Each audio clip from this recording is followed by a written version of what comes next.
Nagpaliwanag na raw si Sara Diskaya kung bakit siya nag-finger heart nang pumunta sa Department of Justice nitong Sabado.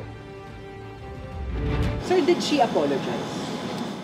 Parang hindi naman siya apology. There was more of an explanation of why she did what she did. She said something about it being connected to her campaign. But we're not in campaign period anymore. This is an investigation, not a campaign.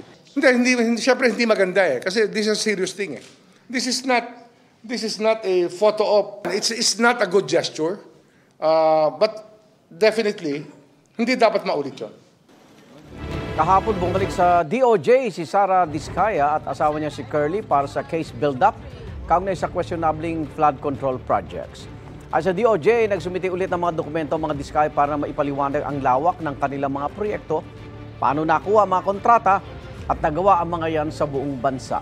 Imbitahan din daw ng DOJ ang mga dati at kasalukuyang mababatas na idinawit ng mga Diskaya na nakakuha umano ng mga kickback sa flood control projects. Karamihan sa mga dinawit ay tinanggi na ang mga aligasyon ng mga Diskaya.